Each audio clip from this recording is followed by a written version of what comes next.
welcome back to my channel. My name is Karen. Today I'll be giving you a room tour of ISO, aka the International Student Office dorms. This is also part 1 of my dorm series in Fudan University, aka the room tour.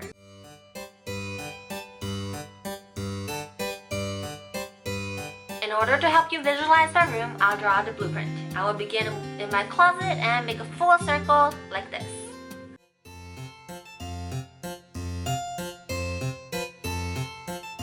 First thing, it's got a lock and it comes with a key so you can store your valuables inside here. Fun fact, my parents used to scatter these white mothballs all over the closet to kill moths and these baby larvae. But my closet is empty right now because tonight's the last night that I'll be in this room. You can hang probably 15 to 25 different pieces of clothing here. It really depends on whether you had bought light summer clothing or like thick heavy padded jackets. It's a standard size closet about 6 feet tall and is separated down here. Moving on to the door.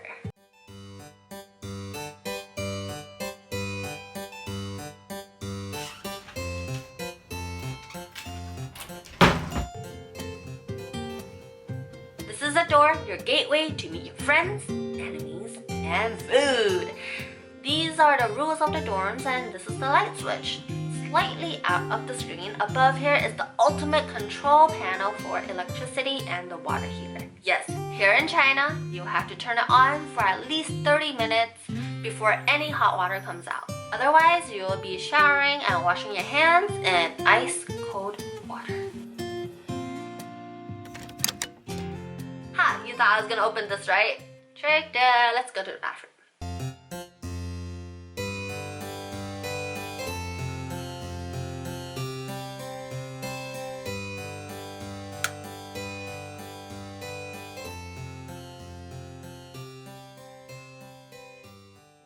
Water heater. Basically, the last 2 digits here indicate the temperature in Celsius. So right now, the max it can go up to is 52 degrees Celsius.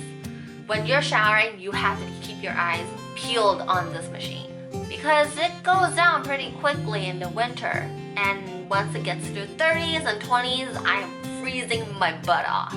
It's like counting down to your death. It's pretty sick. The toilet here is pretty strong. You can take a 10-minute dump here and it'll flush. You should eventually buy some bathroom cleaner though because sometimes your feces are not fully flushed and mold can multiply in this bowl. Here's the mirror, super large and the only mirror in the room. Here's the sink, water pressure is great. Surprisingly, lots of counter space for basic storage. Oh, and there's the outlet.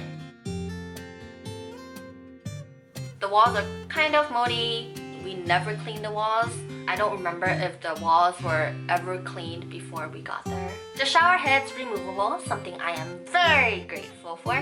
The water pressure is very strong as well, although that's not always the case for every unit. Here's my bathtub. I'm sorry, it's gross. We used to have a plastic mat here. There's little to no space to put your shampoo, conditioner, and body wash, but we made do.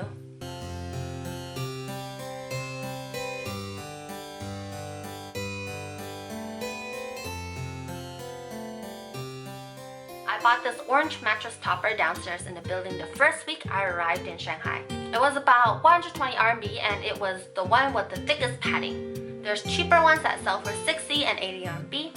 I really needed a mattress topper on top of this brown one that was already provided for us.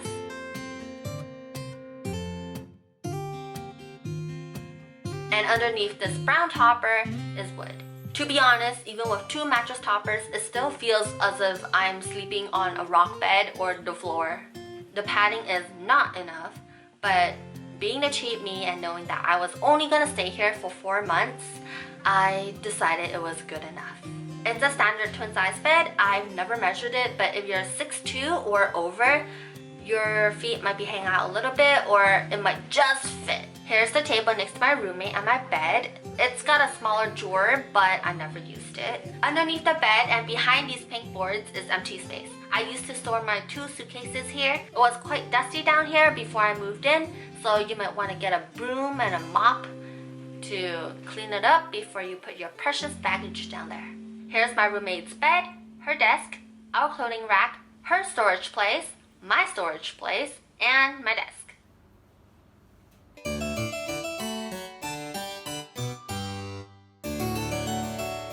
dorm is equipped with a wooden chair and a desk with lots of vertical storage, 5 small cubbies and 3 larger ones. It's quite spacious and definitely good enough for 4 months as long as you're not too much of a hoarder.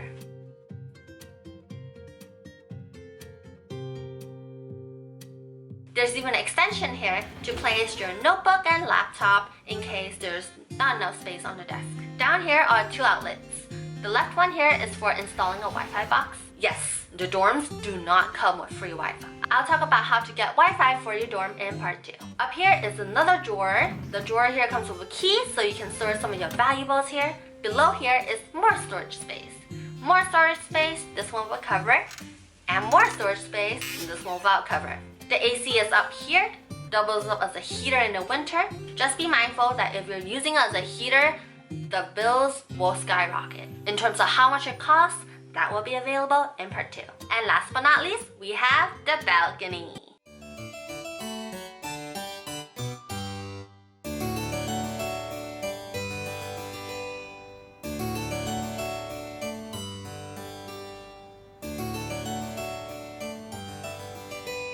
When it's sunny, we put our clothing rack and clothes outside to dry. For the entire 9 buildings and thousands of units, we only have 1 drawer. And it sucks at drying clothing.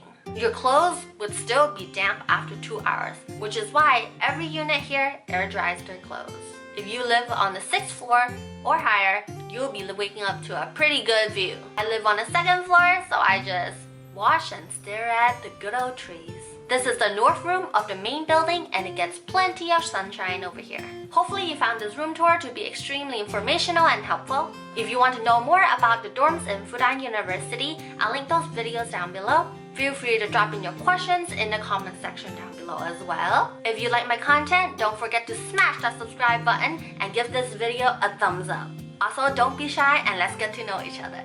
Type down your answer to when you die, what do you want to be remembered as? I want to be remembered as someone who brings sunshine, joy, and happiness to people's lives.